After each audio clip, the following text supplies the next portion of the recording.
Are we video for sure? Yep. Yeah, Okay. and recorded. So don't say anything that's going to compromise your political aspirations. I have no political aspirations whatsoever. That's the best way to stay out of being compromised. Just Yeah. don't have those kinds of aspirations. No, not at all. Like I went to law school and met lawyers and decided that wasn't good. And then I met politicians and I thought, well, that's not good either. I'll just be happy instead. You studied political science and English literature Hmm. first. So Yeah. tell me about that. Tell me about Anthony Iannarino in that vintage. That was your obviously your key interest. Yeah, I played music from 15 till I was 26. I went out to Los Angeles, played rock and roll out there for a while. And then I had a brain surgery. And after my brain surgery, it was like I was 25 at the time. Uh, when they cut off a piece of your brain, you start to realize like I should do something with the rest of it. Like what I have left, I'm going to use. So I went to college then. I was very interested in politics at that time, Mhm. and I was very interested in literature at that time. So I tried to do a dual major, but they never offered the writing classes for literature. So I ended up with a minor instead of a dual major. And I had an advisor that said I had a 4.0 in political science and the 3.97 grade point average. Like after trying to drop out of high school every day, I didn't want to go to school at all. Yeah. I like learning. I didn't like school, which is different. And he said, you should take the LSAT. And I Mm. said, I'll do that. What is it? And he said, it's a law school entrance exam. And I said, all right, I'll take it. And I scored very high on that because it's in my wheelhouse. Yeah. Logic puzzles and reading. And it's like, that's right in my, now if it would have been mathematics or something like that, probably would not have done well. But the best score you can get is 170. And I got a 161 and I botched the first part because I was just moving too slow. I've never taken a test like that before. So they take your grade point average and they multiply it by your LSAT, and whatever that number is, that determines what kind of maybe financial aid you get or grants or Mm. something from the school. So I got a full ride to law school. So I went because I thought might as well get a really good education. It was very easy for me in constitutional law to take the other side of the court almost every time. Mm. And in fact, in constitutional law, I was the opponent to the professor just about every day because he wanted somebody to argue the other side of the court. But you have to be able to look at it through the lens of the court and decide why they made that decision themselves. And so, for a lot of people right now in the United States, and it looks like increasingly Canada right now, there's a narrative and you're infected with one of the two narratives and the Mm. other person is your enemy, and that is not true. You Canadians are very nice people, and you're one people, Canadians, and some of you think one thing and others think the other, and it's just very divisive right now, and people don't want to hear the part that they don't want to hear because they want to hold on to their truth, and that's how you can stay dumber a lot longer than you should. Mhm. you, Other perspectives, I will tell you everything that people say, I don't really think you're going to like this idea. That's the one I want to hear Yeah. because what got me here is what I already know. Now, if there's another perspective and I don't know that perspective, that's interesting to me because it means there's potential there because somebody else found it valuable. But right now, we can't even listen to another person say anything that's not, already in our belief system, which is stunting our growth. That paradigm that you're talking about is obviously one that you can apply in a number of domains, and it's I think it's the reason that your book stood out to us, because you can tell when you read sales literature, and I think that's a lowercase l in Lowercase general. for sure. um, you can tell where people are coming from, and the concept of a salesperson is actually someone who needs to see multiple angles at once, not only their own. I mean, certainly at a low level you could see your own angle and use your sledgehammer and try to get things done. But we could see in the subtext of your notes, particularly on negotiation, the theme that you're just talking about. You weren't talking about it as a sales theme. You were talking about it from a jurisprudence perspective, or maybe from sort of a political friendship and way of getting along. But it really is at the heart, I think, of the sales craft. It doesn't surprise me to hear that from you now, because we could read it between the lines of a couple of your chapters. If that's true, I'm really happy. Yeah. Yeah. So actually, with that, I want to, a few people will listen to this and they don't know much about who you are. So if it's okay, I'll tear through a quick bio Sure. of you. People can find you on LinkedIn. That's a good comprehensive bio there, and on your own proprietary websites and so on, but just maybe for context for this conversation. Sure. So 4 books: The Only Sales Guide You'll Ever Need, The Lost Art of Closing, Eat Their Lunch, and one to be released very soon, Elite Sales Strategies. And I thought we could focus on the core subject matter of The Only Sales Guide You'll Ever Need. Sure. But to be honest, Anthony, if we roam the prairie of all of those books, that'll be great. Okay, sure. And I Whatever think you want. what we really want to do is just kind of hear from you as a thinker and a writer, as opposed to some kind of didactic book summary of Only Sales Sure. Guide. As we were just chatting about, a diverse education background, political science and English literature, then law, then the owners and managers program at Harvard in the 2005 class. And then you have multiple irons in the fire, not least of which are a couple of staffing businesses, IFG, and then also your keynote speaking, coaching, and writing. So this is, Anthony, this is not the docket of somebody who's casual with their time. That's a great amount to keep you busy and out of trouble, I'm sure. There's no doubt about it. And I love work. I've always loved work. My first job came to me through a friend when I was 13 years old, and I started at DeSales Catholic High School. And my friend Mike Coonrod said, my mom just got a job at Villa Milano's and we need dishwashers. Would you want to come and wash dishes? And I'm like, yeah, I'd love to come and wash dishes. Now, at the time, I'm being raised by a single mom, super poor, got 4 kids. We live in an apartment. I have to take a shower at night. My brother has to take a shower at night because there's 5 of us that have to get ready in the morning. So we got voluntold that we were going to go, even though that wasn't my preference. Would have been to go to bed and then get up and take a shower before school. But we ate macaroni and cheese and fish sticks and hamburger helper and whatever my mom could do after working 10-hour days with 4 kids. And when I showed up at Villa Milano's, every day they gave me prime rib, chocolate mousse, lasagna. Like, it was like, in Miss Milano, who was Joey Milano, the owner's mom, she would come around, you so skinny, you need to eat more. You need to eat more. Look, you're too skinny. And I'm like, Miss Milano, I already had like 8 chocolate mousses today. I'm doing the best I can. So I was making $3.35 an hour, thrilled to do it. And I would just say that was probably the defining experience of my youth as it pertains to work, because there was no way to get around the work. Like, there's 2,000 people in a room.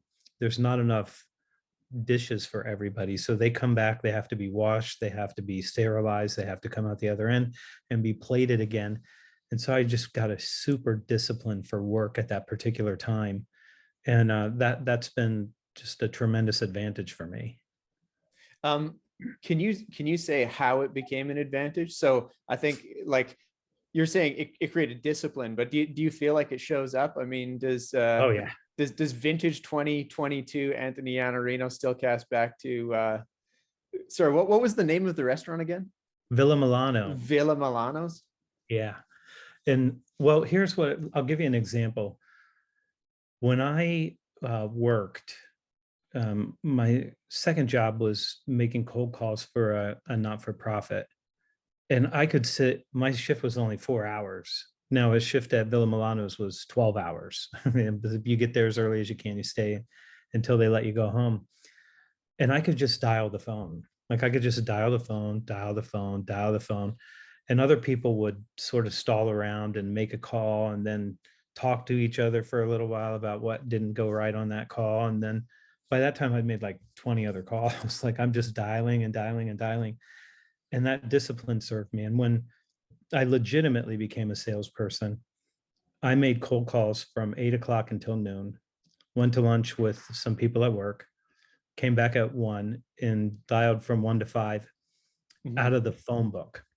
mhm. And Wow. somebody asked me once, why'd you dial out of a phone book? And I had to say, like, well, that's where the phone numbers were. Like, that's where you found them. They weren't anywhere else. Yeah. So you didn't have any choice. And that was when other people didn't want to do that kind of work. It was no problem for me. I didn't have any trouble with it. I still don't have any trouble doing any kind of work. And I think that came from washing dishes is not a very glamorous work. And when it's a place where people are partying and the bus tables, that when they bus boys bring stuff back, like everything in there is gross, it's disgusting, but you still have to do the work. So I think You that's what. you have this line in your writing that sales isn't tactical, it's about character. Um, why do you why do you think that is? Why is that always the battleground? Issues of character for this particular role. Because when you come in and you tell somebody that you're going to help them improve their business and that you're going to deliver something for them, they have to believe that you're telling the truth. They have to believe that you're telling the truth. And so the slicker you are, the sharper you are, that isn't what they're really testing. I mean, certainly you need to have the business acumen. And I think the Jack Malcolm's got a book that came out before mine about business acumen, but I think mine's the first sort of popular, like its competency model is what it really is. But it was the first one that included business acumen and change management in it. So once you've got that part, that's super helpful. But they need to decide, do I believe you? Do I think that you're really going to be here for me? And I've written it a number of ways about like the foxhole test. Like when the bullets start flying, Mhm. are you going to be there or are you going to disappear like other people have? And that's something that they're trying to determine, like who do I trust, who do I believe is going to be there? So your character matters. And if you know that book, The Only Sales Guide, Charlie Green's trust equation is in that book because Mm, it's credibility times reliability times intimacy. mhm. And so you can be perceived as being credible, perceived as being reliable because you have such great intimacy, and be the kind of person that takes advantage of people. So that's why people really need to make sure that they understand that you are a person of character and you are going to do the things that you say and what you say is true. Mhm. Yeah, that's right. That equation in the end is always divided over self-orientation. And Yeah. no matter how great you manage to rack up one pan of the balance, um, if in the end you're selfish and it shows, it just all kind of redounds to nothing. Yeah. I mean, I heard somebody at the end of last year say, it'd be really good for us to be able to close this year. And it's like, well, it needs to be good for your client to close it this year. Like if it was good for them, you'd already have the deal, but there's something missing on their side. And the fact that you tell them that you really want the deal and it would be good for you just prove that you're self-oriented. So Yes. Yeah. Yeah. So that can be a very abstract concept, I think, for salespeople.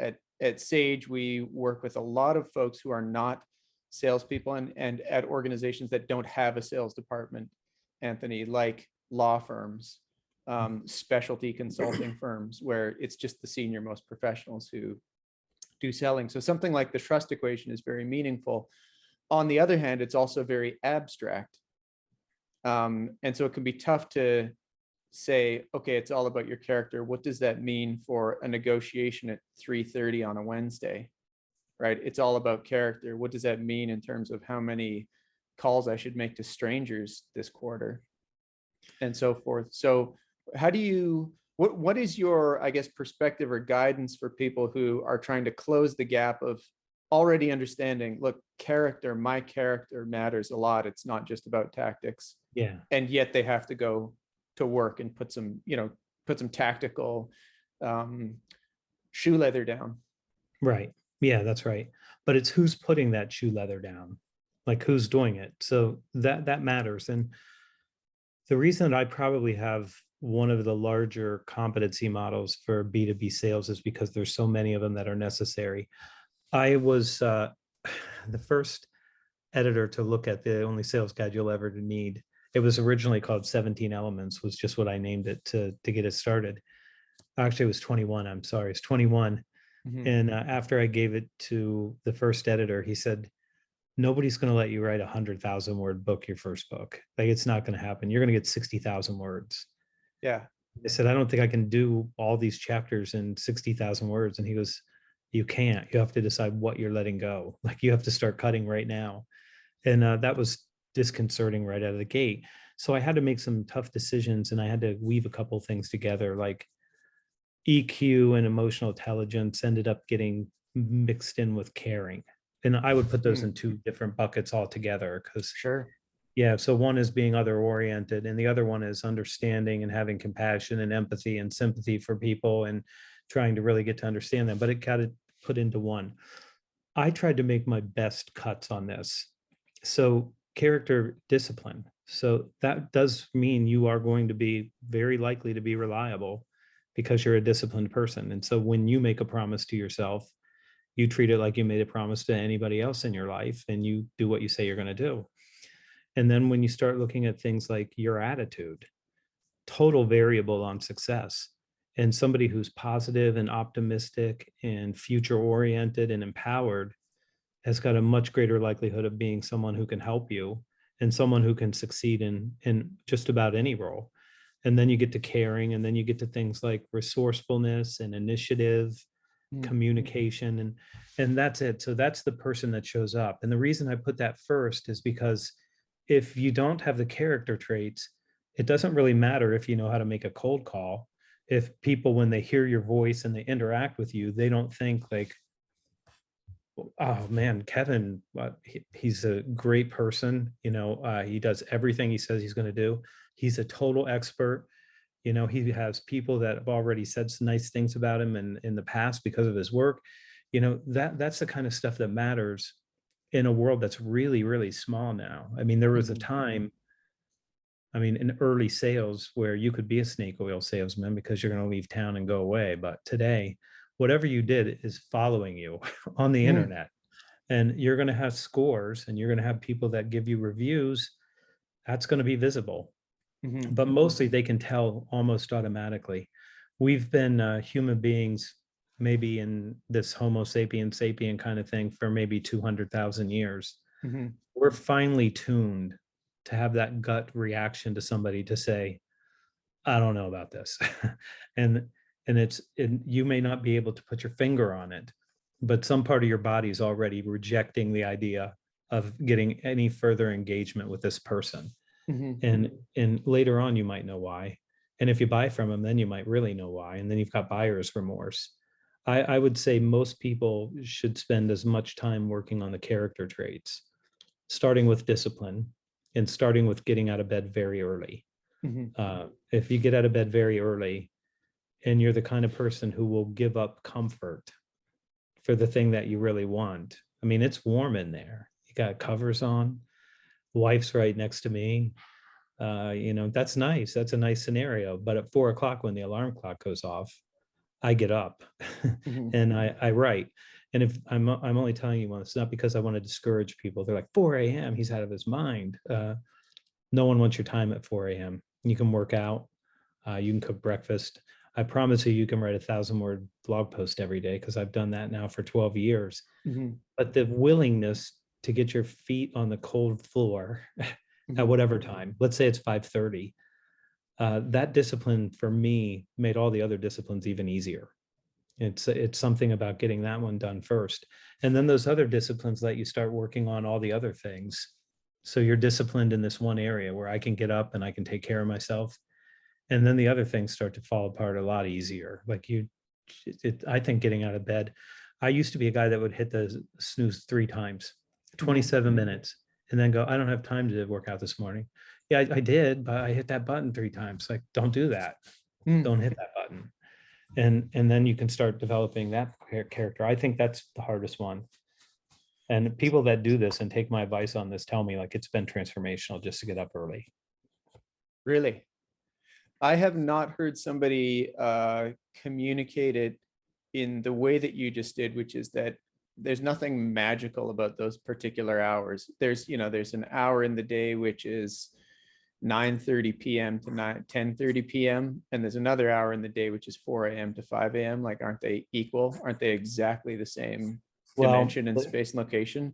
But as I hear you, that's not what you're saying. It's actually, you begin that diurnal cycle winning a little battle, which is the battle over the little guy on your left shoulder who wants to stay warm and go back to his dreams, and the little guy on the other shoulder which says, up and at him.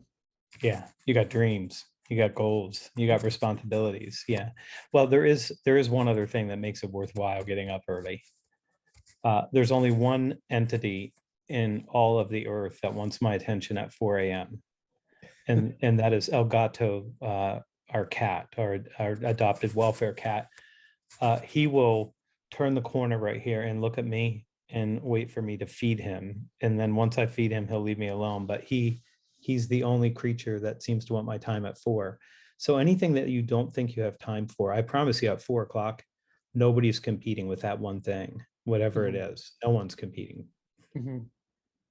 So you get this free time. You're clear. Nobody's been bothering you yet. You haven't had a full day of work. And everybody's on their own time. Like my friend Jeb Blood, he likes to write at 11 o'clock at night. I've already been asleep for 2 hours. It's different he's like, I would never get up that early. But that's chronotypes. He's got a different chronotype than me. Yes, right. But I think if I get your insight correct, he'll have his own version of what you just said. So it isn't like, look, it's all about the early hour and precisely the hour 4 at all. It's about the mechanism of starting the day with a psychological win over the other version of yourself. And leaving comfort. Like you got to leave the comfort. That's what gets people stuck. When you say that, I think in my mind, actually, you leave some other comforts too, because there's no way you're having the Chardonnay wine tasting at 11 p.m. the night before you're getting up at 4 a.m. to do your writing too. So there's another sacrifice. I almost never eat after 6 o'clock at night ever. Like unless we go to dinner at some event or something like that. I haven't had alcohol in 30 years, something like that. I don't smoke. I don't drink. I drink coffee and water mostly. That's it. Yeah. So it's easier. Okay. Well, now we've just put you in a stratosphere. So everybody's going to say after this conversation, like, well, can't follow that guy. Yeah. Well, you don't have to follow all of it. Let's start with moving away from having to be comfortable and being a little bit uncomfortable first thing in the morning. And that'll be a good start. Yeah, that's right. That's right. Anthony, let me get into one or two kind of little niche and technical aspects, because a lot of the people that we share this with are interested in those things. Opening is the new closing. Can you tell me about that? Probably one of the most important things that I've ever written. And I wrote it on a blog post first. And I was trying to explain to people, there's always this inside of especially large companies, this asking all the time, like, when is this deal going to close? When is this deal going to close? When is this deal going to close? And then I see them miss their targets. And they didn't miss their targets because they lost a deal or lost 2 deals. It's because they never developed enough opportunities to be able to reach their goal in the first place. So they don't count on the stalled deals. They don't count on these deals where it's going to be difficult for the client to get consensus in their own team. Like they don't recognize all these things. But then I would go and look. I'll just tell you a quick story. I was with a client in Massachusetts, and every senior leader had their own board up, like a big giant TV screen, and they were going through their pipeline with their senior leader. And as these things started to show up and I could see them, uh, I started laughing out loud. And I couldn't stop myself. And it's just because I had this funny thing that came into my head. And I'm candid enough to say it out loud to the senior leader who's sitting to my left. And he's just nodding as this guy goes through these things.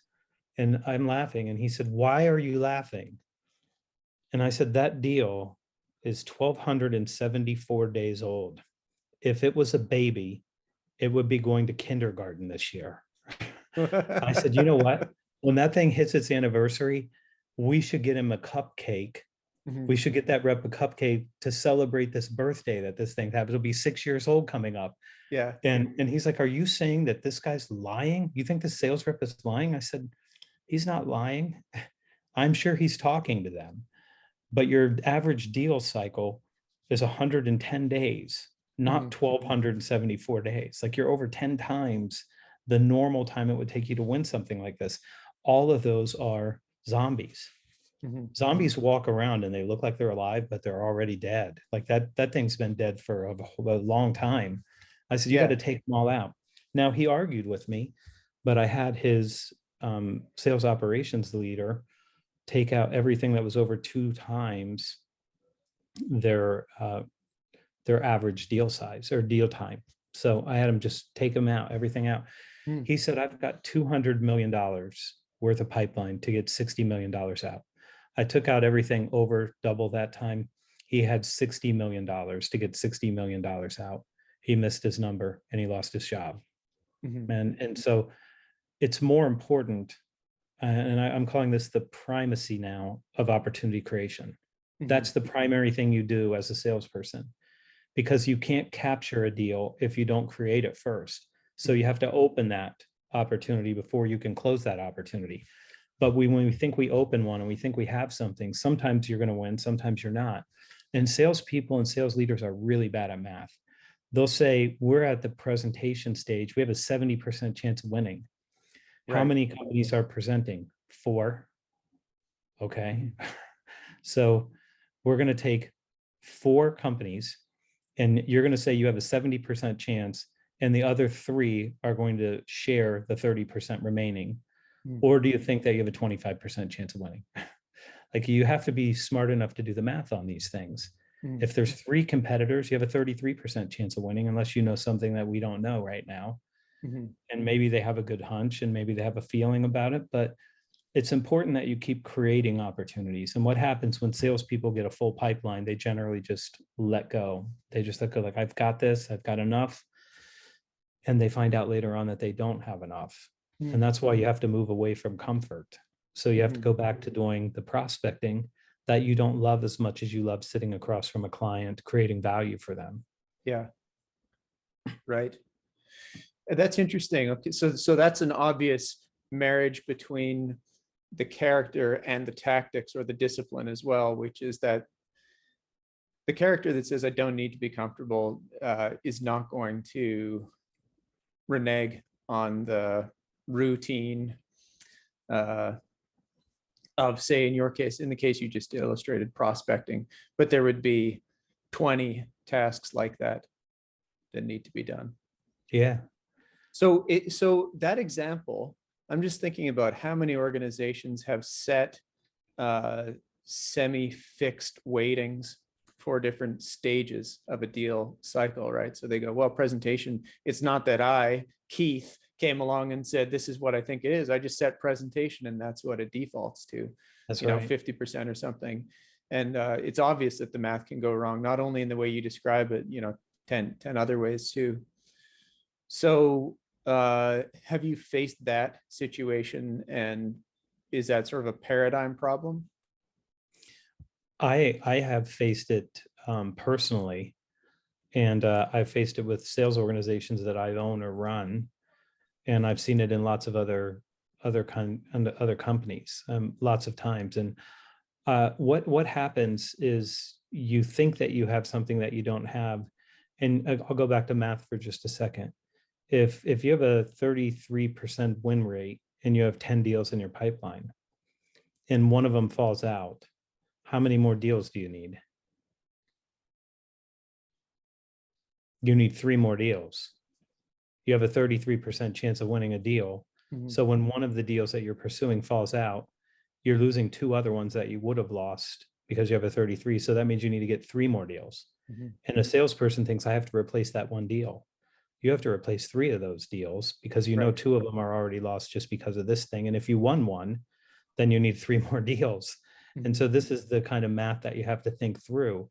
What I would tell you is, having made these mistakes, the only reason I have any kind of wisdom in about this particular topic is I had 3 very large accounts I lived on for a long time. Mhm. And in the course of 6 months, I lost 2 of them. And 6 months later, I lost the third. I had no Wow. pipeline at all. And that's when I learned something that Harvey McKay once titled a book, Dig Your Well Before You're Thirsty. It's a lot harder to dig when you're thirsty. And I had to rebuild that. And when I became a sales leader, the only thing that I insisted on is that everybody creates a new opportunity every single week. Everybody has to come up with a new opportunity. Find one, open something, because that's the only thing that protects you from the downside risk of that big deal that you thought you were going to win that just got acquired by their competitor and now has no interest in talking to you again.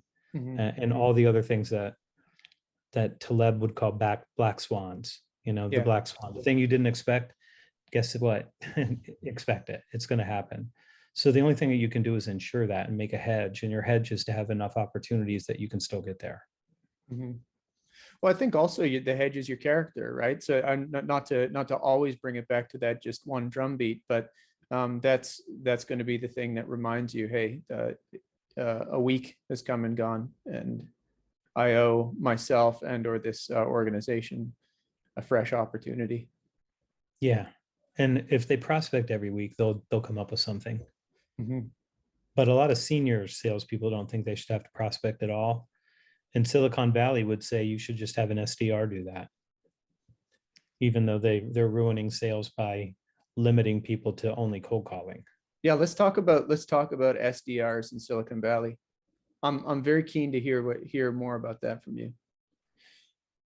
In the 1900s, Frederick Winslow Taylor went to Ford and told him he could help him make more money by slicing every single thing that you have to do to build a car into a single person that would do that one function as this car moved down a conveyor belt. And the jobs got sliced into somewhere where someone would be an expert in that particular motion, whatever that motion was. Silicon Valley doesn't want to pay for the clients that they want. They believe that they should be able to have that like Amazon does. Like they don't have to put any real emphasis on the customer. You don't have to give them a salesperson. You don't have to give them time. You Mhm. don't have to spend a lot of money traveling there to them and all of those kinds of things. So they have this SDR because it's a cheaper person. That's what they're doing. And then they believe that they're saving the account executive or an account manager, whatever they want to call that. Certainly, they're not a full cycle salesperson anymore. And that's stunting all of their growth, by the way, everybody involved, because they want a cheap sale Mhm. instead of the right sale. And a SDR is getting taught to have this much of a conversation that's this wide, like Mhm. this wide. And they're not allowed to be a participant in most of the other conversations, which is stunting their growth. And the Silicon Valley is we should be able to look at our client as a wallet that we reach in and pull money out of in the cheapest and most effective way possible. And that is not a good, it's not a good ethos, and it's not a good way to think about your business. You have to invest in the thing that you want. And if you want big accounts that you're going to keep for a long time, that you're going to be able to grow, then you have to pay for that. Mhm. And if you were to go to Silicon Valley person running a SaaS company and say, how much would you pay for a lead? And many of them would say $150. I'd pay for that because I know what my conversion's going to be. Well, then give me $150 of somebody's time to sit down and help that person on their buyer's journey and see how you do with that. You'll have a very different experience because the SDRs being taught to do something like this. Kevin, do you have a budget for this? Are you the one that's going to be able to make this decision? Is there a deadline that you have? Is it time bound for you? And do you have a significant need here that's going to allow you to be able to do this? What's that like for the first experience for the client? I don't know if you're worth my time. Great opening line, like a great opening line. Do you have the money? Well, I mean, talk to you one time and we start qualifying people. The experience isn't good, but that's what you do if you think that they're a wallet and that you're supposed to remove their money from them.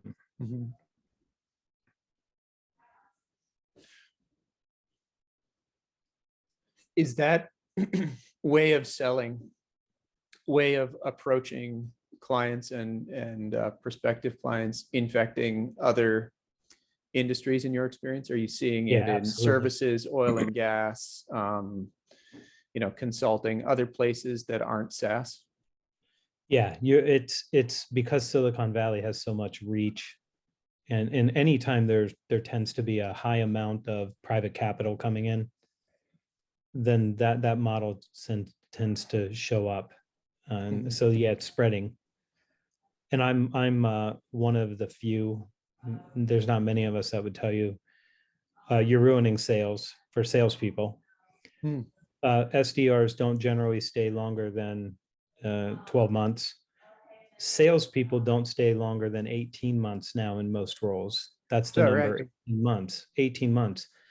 And especially when you put them in a position where all they're doing is making cold calls, they're not developing. And we're going to have a bunch of people who are really good at getting meetings. And then when they get there, they can't talk because they've never been around anybody having a conversation with a client to know what it sounds like. They should be part of the whole process from beginning to end. If they make the cold call, they should sit in on those early meetings so they can learn how to have those conversations. And there should be a track that they get to move very quickly through that. I had no training. I had to walk in and figure out how to talk to clients on my own. And that was the best thing that ever happened to me. It's me and a client in a room. They're expecting me to know something and to be able to talk to them about something. And there's no how would you say this? You're without a net. There's nobody there to save you. There's no help that you have coming. So you have to figure out how to talk to people. It's much more difficult now. Business acumen, insights, ability to talk about the process, facilitating a buyer's journey. Those are things that aren't being taught, that need to be taught, or people are going to find out selling is going to be very, very hard for their organization in the future. The characterization that I've given to our clients and partners in the past, because I feel something of what you're saying, I feel there's a current that runs against this. The characterization I've given is that it's a true liberal art, meaning it draws on multiple different things in unusual and unexpected combinations. And so you need a kind of numeracy, literacy, you need a very high IQ, you need to have a certain depth in, say, process, as well as the ability to just tap dance to music you've just not heard until just right now.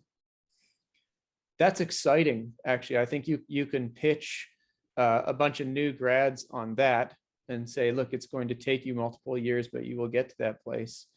And then you will be deadly all around the world, across sectors, in different kinds of organizations, in different countries and environments, different languages.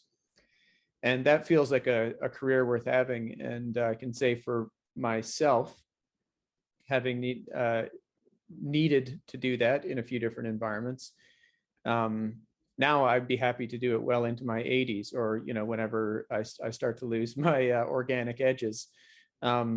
But that's an exciting career, and I think something that people could could have a lot of appeal for. It, by the way, also describes people whose name card doesn't say sales, such as the managing partner of a law firm or the managing director of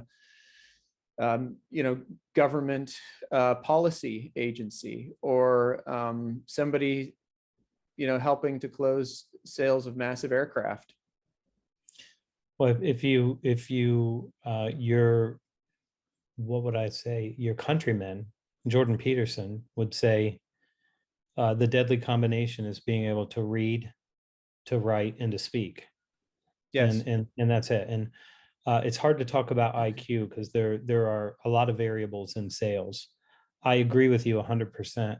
But the reason that I think IQ is more important now than it's ever been in both sales and leadership is that the complexity of the world that we live in now is so difficult and creates such uncertainty. You have to have a way of sense making around this, and you have to be able to help people understand how to get the certainty that they need to move their business forward when they can't understand what's going on in a accelerating, constant, disruptive change environment that it looks like we're going to be in for as long as you and I are going to be alive, I think. Yeah. And it doesn't seem that we're going to get a break at any time soon. And we probably won't, because it speeds up and the technology is faster than we can adopt it. And it's disruptive. We have divisive politics in large part because of social media. The world got small very fast, and everything is known very, very quickly. And it's all done to agitate people, I think, for the most part. So I think all of those things are important. The literacy, I think, that you spoke of is important. And I think just having an understanding, and I gave a keynote this week in Denver, and part of it was about curiosity. And the reason that salespeople struggle in large part is because you're telling somebody how to make a decision for their business, and yet you're not interested in business and don't know enough about business to have a conversation with a business person. And when all you do is make cold calls, you're not going to be prepared to talk to business people because you're not interested in it, number one, and your job isn't giving you those experiences. And that means that we need a fundamental change in how we think about these things and how we develop salespeople. I get asked, how long does it take to develop a modern sales approach with a sales team? It's not very fast, but what else are you going to do? What else are you don't have another choice. You have to start giving buyers what they need to be able to buy. And here's the way that I would describe this. This is serious nerd stuff though, Kevin, just so you know. Everything that we did up until now was to make selling easy for the salesperson.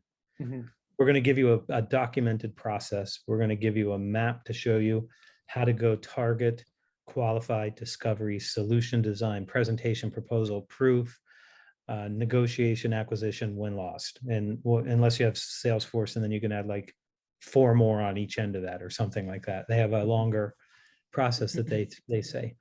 Everything that we've done is like, how do we make it easier for the salesperson to sell? Okay, that was good for that time. 1967, Sandler, 1988, spin selling, Neil Rackham's work at Chief Global, all of that stuff was about making it easier for us. Now the person who has the real problem is the buyer. They have a tough time buying. So now you have to switch from sales process to facilitated needs-based buyer's journey, or how do I help this person make this decision and get their team to go along with it? It's a very, very different problem that we're trying to solve, which is why the legacy approach that we've used for a long time is no longer working.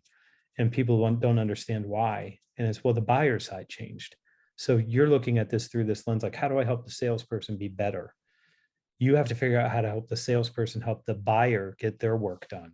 And that's a very different conversation than we've had in sales.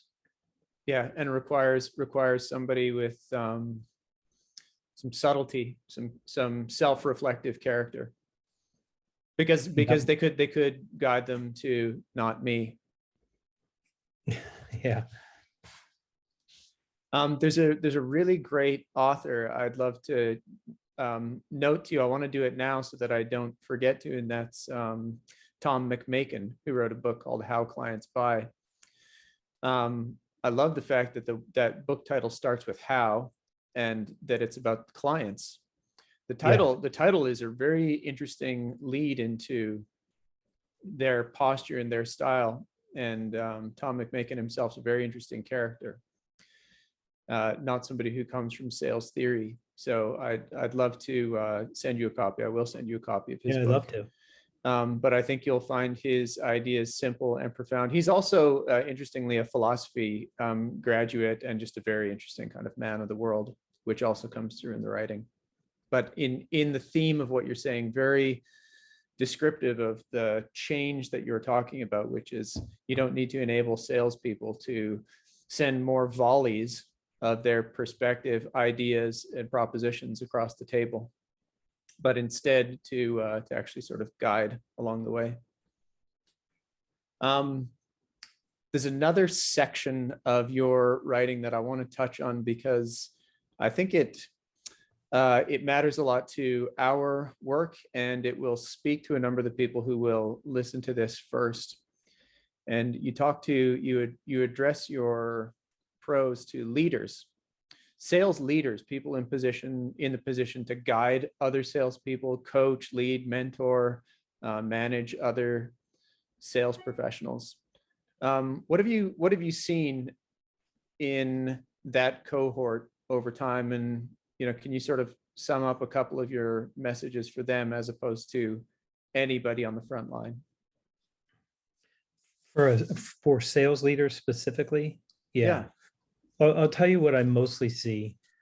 A lot of good intentions, a lot of people working very hard, but not necessarily putting what I would call the structures in place for a positive culture of accountability. And there's a lot to that. So I'll just explain a little bit of that. You can have a culture of accountability, and it may or may not deliver the results that you want. And when it doesn't, a lot of times it's because it's not a positive culture. And a positive culture is one where everybody understands what they're supposed to do. Everybody understands, like I'll say, right work at the right way at the right time, that kind of thing. So everybody, like if you didn't prospect in January, you gave up 1/12 of your year. Okay, so that you didn't do it at the right time. That can cause you all kinds of problems. But there has to be consequences. And for a lot of people, there's no consequences if somebody doesn't prospect. And they'll let them go for a long period of time.